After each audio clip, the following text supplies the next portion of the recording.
Class 10th का जो math है उसका चैप्टर नंबर 1 आज सॉल्व करेंगे हम यहाँ पे। उसका ऑब्जेक्टिव क्वेश्चन जितना भी बनता है उसको हम सॉल्व करने वाले हैं। तो आप लोग मेरे साथ जुड़ जाइए और देखिए कि कैसे सॉल्व किया जाता है। जितना क्वेश्चन उसमें ऑब्जेक्टिव क्वेश्चन बनेगा उतना हम यहाँ पे सॉल्व करेंगे। इस क्वेश्चन में पूछ रहा है कि सबसे छोटी प्राकृत संख्या कौन है। तो प्राकृत संख्या हम बोलेंगे किसको, प्राकृत संख्या हम कहते हैं किसको, तो उसको समझना पड़ेगा। प्राकृत संख्या उसको कहते हैं जो गिनती की संख्या, यानी कि गिनती की संख्या को हम प्राकृत संख्या कहते हैं। तो गिनना कहाँ से स्टार्ट करते हैं, 1 2 3 4 5 डॉट डॉट डॉट यानी कि इन्फिनिटिव तक। यानी कि सबसे पहले कौन है, सबसे छोटी प्राकृत संख्या इसमें कौन है, सबसे पहले जो है वही सबसे छोटी प्राकृत संख्या होगा। इसमें सबसे छोट कौन है, 1 जाएगा आगे अनंत तक जाएगा, लेकिन इससे सबसे पहले कौन है, इसमें 1 है, यानी कि सबसे छोटी प्राकृत संख्या कौन हुआ, 1 हुआ। इससे आगे वाला है, बोल रहा है कि रूट 12 का परिमेयकरण गुणांक कौन है। यानी कि रूट 12 को किस संख्या से गुणा करेंगे तो उसका परिमेय संख्या बन जाएगा। तो रूट 12 को हम गुना करेंगे, देखिए इसमें ऑप्शन के अनुसार रूट 12 को गुना करेंगे। देखिए ऑप्शन नंबर 1 में एक ही में है, देखिए रूट 3 से गुना करेंगे तो क्या हो जाएगा, 12 तिया 36, रूट में हो जाएगा क्या 36, इसका रूट निकल गया 6, यानी कि ये हो गया क्या परिमेय संख्या, ये बन गया। और वही पूछ रहा था कि इसमें कौन परिमेयकरण गुणांक है, रूट 12 का परिमेयकरण गुणांक कौन है, तो रूट 3 परिमेयकरण गुणांक है। ठीक है, इसका ऑप्शन नंबर 1 हो गया। अब चलिए आगे वाला देखते हैं। 45 और 60 का मौसम यानी कि एचसीएफ कौन होगा, 45 और 60 का एचसीएफ बिल्कुल आसान तरीका से बता रहे हैं। जितना भी ऑब्जेक्टिव इसमें है उसको हम सॉल्व करेंगे, और जितना भी ऑब्जेक्टिव हम आपको बता रहे हैं सब किसी न किसी ईयर पूछ चुका है, प्रीवियस ईयर का क्वेश्चन सब है। ठीक है, तो बोल रहा है 45 और कितना 60 का एचसीएफ, 45 और 60 का एचसीएफ कौन होगा। इसमें 5 से लगाएंगे तो कितना होगा 9, 3 से तो 30। ठीक है, इसमें लगाएंगे कौन 2 से 30, फिर 2 से 15, 3 से 5, 5 से 1। ठीक है, तो 45 का कितना होगा 5 गुने 3 गुने 3, और इसका क्या होगा गुने 1, इसका क्या होगा 5 गुने 3 गुने 2 गुने 2 गुने 1। एचसीएफ निकालने के लिए हमको एक बात को ख्याल रखना होगा कि परिमेय एचसीएफ निकालने के लिए कॉमन फैक्टर जो होता है उसको हम एक बार लिखते हैं, और वही उसका क्या होता है एचसीएफ होता है। इसमें कॉमन फैक्टर, दोनों में कॉमन फैक्टर कौन है 5 एक बार है, 3 और 1, इसका एचसीएफ क्या हो जाएगा एचसीएफ 5 गुने 3 गुने कितना 1, यानी कि कितना 5 दिया 15 गुने 1 15, यानी कि एचसीएफ 15 आ गया। इसका एचसीएफ क्या होगा 15, आंसर नंबर डी। ठीक है, ये भी बन गया। एक अशून्य परिमेय और अपरिमेय संख्या का गुणांक क्या होगा। अपरिमेय संख्या के साथ किसी भी संख्या को गुना कीजिए, भाग कीजिए या माइनस कीजिए या प्लस कीजिए, उसका मान क्या आएगा अपरिमेय ही आएगा, लेकिन 0 को छोड़ करके। इसका मतलब क्या है कि किसी भी संख्या से आप अपरिमेय संख्या में गुना या भाग या कुछ भी कीजिएगा तो उसका मान क्या आएगा अपरिमेय आएगा। इसका मतलब क्या है कि ये अपरिमेय, हमेशा अपरिमेय संख्या आएगा। इसका ऑप्शन नंबर बी हो जाएगा। ठीक है, यहाँ पे दिख रहा होगा क्वेश्चन। अब देखिए क्या है, यदि p एक धनात्मक पूर्णांक है तो धनात्मक सम पूर्णांक का रूप क्या होगा। p एक धनात्मक पूर्णांक है तो धनात्मक सम पूर्णांक का रूप क्या होगा। p एक धनात्मक पूर्णांक है, सम पूर्णांक पूछ रहा है हमको, यानी कि सम, ये बोल नहीं रहा है कि धनात्मक सम है या विषम है, धनात्मक तो है लेकिन सम है या विषम है उसको नहीं बोल रहा है। लेकिन हम जब विषम संख्या में हम सम संख्या से मल्टीप्लाई करते हैं तो वो क्या हो जाता है, सम संख्या हो जाता है। तो इसका मतलब इसमें किसी भी संख्या ऑप्शन के अनुसार हम कर लेते हैं इसमें, यानी कि सम 2 हो गया, 2 में हम 2 से इसमें मल्टीप्लाई करेंगे, ये क्या हो गया, सम संख्या हो गया। ठीक है, ये तो सम संख्या हो गया, लेकिन इसमें ये वाला ऑप्शन है कि नहीं देख ले। किसी धनात्मक पूर्णांक q के लिए प्रत्येक धनात्मक विषम का रूप क्या होगा, बिल्कुल ऐसे ही। इसमें हम क्या कर देंगे, एक ऐड कर देंगे, यानी कि एक क्या है, विषम है, और सम में जब हम विषम को ऐड करेंगे तो विषम ही आएगा। तो इसका रूप है दिया हुआ है कि नहीं, तो देख लेते हैं पहले। तो देखिए सम क्या होगा, विषम का पूछ रहा है, क्या होगा, यानी कि क्या है ये 6q है ना, हाँ 6q प्लस 1, यह क्या होगा, विषम का रूप हो गया। 6q सबसे पहले क्या हो गया, सम संख्या हो गया, और इसमें हम विषम को ऐड कर दिए तो इसका मतलब विषम आ गया, यानी इसका आंसर हो गया ऑप्शन नंबर सी में। ठीक है, चलिए आगे देखते हैं क्या दिया हुआ है। यदि दो संख्याओं का गुणनफल 2166 है एवं उनका मौसा 19 है तो उसका एलसीएम निकालें।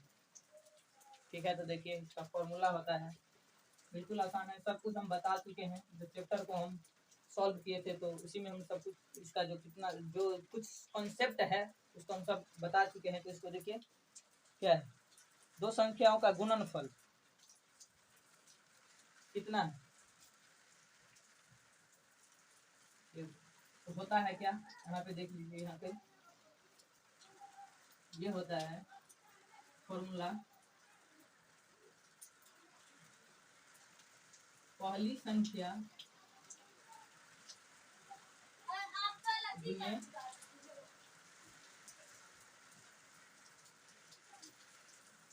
दूसरी संख्या बराबर क्या होता है,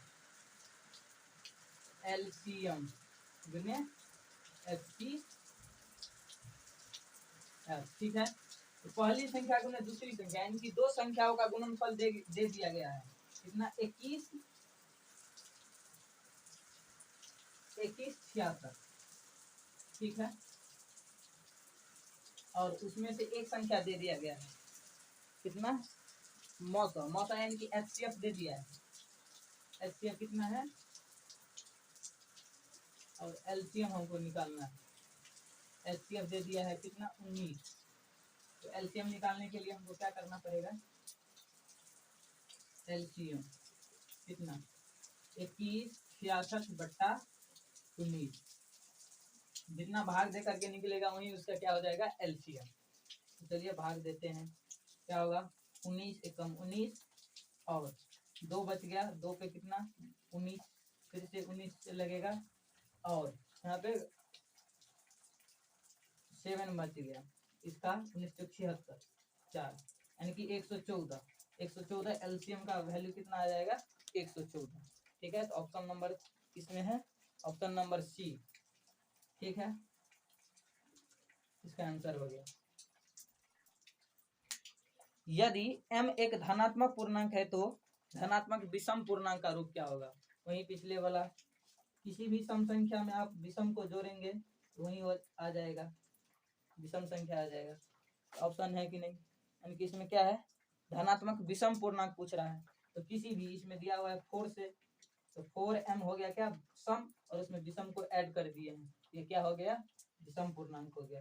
ऑप्शन नंबर कितना, सी।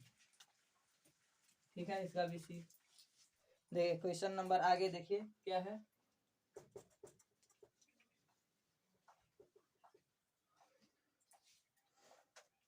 एक 144 अभाज्य गुणनखंड में 2 का घात कितना होगा, 144, इसका हम अभाज्य गुणनखंड पहले निकालेंगे, 2 से कितना आएगा 7 और 2, फिर 2 से 3 6, फिर 2 से 18, फिर 2 से कितना 9, 3 से लगेगा 3, यानी कि हमको 2 का घात पूछ रहा था। तो 2 का घात कितना होगा, 2 गुने 2 गुने 2 गुने 2 गुने 3 गुने 3, है ना। हमको तो 2 का घात पूछ रहा है, तो 2 का कितना होगा, 1 2 3 4, क्योंकि 2 का घात 4, तो 2 का कितना घात होगा, 4। इसका आंसर हो गया 4। ऑप्शन नंबर कितना, सी। ठीक है, बोल रहा है ए और बी एक अभाज्य संख्या है, तो उसका लॉसअ यानी कि एलसीएम। तो अभाज्य संख्या का, जब अभाज्य संख्या पूछे तो उसका जब अभाज्य संख्या दे दिया रहेगा तो उसका एलसीएम पूछेगा, तो उस उन दोनों अभाज्य संख्या को हम मल्टीप्लाई कर देंगे, वही उसका आंसर हो जाएगा, वही उसका एलसीएम होगा। जैसे देखिए 3 क्या है, एक अभाज्य संख्या है, और क्या है ये 5 क्या है, ये भी एक अभाज्य संख्या है। तो इन दोनों का एलसीएम पूछेगा तो क्या होगा, सीधा गुना कर दीजिए इन दोनों को, क्या 5 या 15, इसका एलसीएम यही होगा। ठीक है, दिया हुआ है ए और बी एक अभाज्य संख्या है, तो ए और बी अभाज्य संख्या, उसका लॉस वही हो जाएगा ए इंटू बी। ऑप्शन नंबर कितना, सी। ठीक है, आगे देखिए, दो संख्याओं के बीच अधिकतम कितनी परिमेय संख्या हो सकती है। दो अपरिमेय संख्याओं के बीच अनंत अपरिमेय संख्या हो सकती है। ठीक है, तो उसका आंसर नंबर डी हो जाएगा। क्या है, निम्नलिखित में कौन अभाज्य संख्या है। अभाज्य संख्या, अभाज्य संख्या किसको बोला जाता है, निम्नलिखित में से कौन अभाज्य संख्या है। अभाज्य संख्या हम उसको कहेंगे जो एक से और खुद अपने से कटता है, उसको हम अभाज्य संख्या कहते हैं। तो इसमें देखिए कौन ऐसा संख्या है, 15 23 12 75, यानी कि 23 जो है किसी से नहीं कटेगा, एक से और खुद अपने से कटेगा, वही एक अभाज्य संख्या हो गया। ऑप्शन नंबर कितना, बी। ठीक है, बोल रहा है कि सबसे छोटी अभाज्य संख्या और सबसे छोटी भाज्य संख्या का मौसा कितना होगा। सबसे छोटी अभाज्य संख्या और सबसे छोटी भाज्य संख्या का मौसा, तो सबसे छोटी अभाज्य संख्या किसको बोला जाता है, सबसे छोटी अभाज्य संख्या 2 को, सबसे छोटी अभाज्य संख्या 2 को बोला जाता है, क्योंकि 2 एक से और खुद अपने से कटता है, उसको अभाज्य संख्या बोलते हैं। तो यही सबसे छोटी अभाज्य संख्या हुआ। और सबसे छोटी भाज्य संख्या जो अपने से कटे और किसी और संख्या से कटे, उसको हम भाज्य संख्या बोलते हैं। तो सबसे छोटी भाज्य संख्या हम 4 को बोलते हैं, क्योंकि 4 अपने से कटता है, एक से कटता है और 2 से भी कटता है, इसका मतलब 4 सबसे छोटी भाज्य संख्या है। इससे पहले वाला कोई भी संख्या ऐसा नहीं है कि अपने और एक और किसी और संख्या से कटे, ऐसा कोई संख्या नहीं है। सबसे छोटी यही 4 है। इसका मौसा पूछ रहा है, मौसा के लिए क्या करना पड़ता है, 2 का तो 2 ही हुआ, और 4 को हम क्या लिख सकते हैं, 2 गुने 2, यानी कि गुने 1, 2 का 2 होगा गुने 1, यानी कि एचसीएफ के लिए क्या कॉमन फैक्टर है, 2 और यहाँ पे 1, यानी कि 2 गुने 1 बराबर 2। एचसीएफ कितना आ गया, 2। ऑप्शन नंबर कितना है, 2, यानी कि बी। ठीक है, तो चलिए आज के लिए इतना ही, छोटा छोटा वीडियो बनाएंगे, आप लोग देखिएगा, पूरा फुल वॉच कीजिएगा। और आप लोग को अच्छा लगा है वीडियो, तो वीडियो को लाइक भी कर दीजिएगा। और आप लोग चैनल पे नए हैं तो अभी तक चैनल को सब्सक्राइब कर लीजिएगा। तो चलिए मिलते हैं किसी नेक्स्ट वीडियो में, ऐसे ही ऑब्जेक्टिव क्वेश्चन सब लाते रहेंगे, तो आप लोग चैनल को सब्सक्राइब जरूर कर लीजिएगा। Thank you.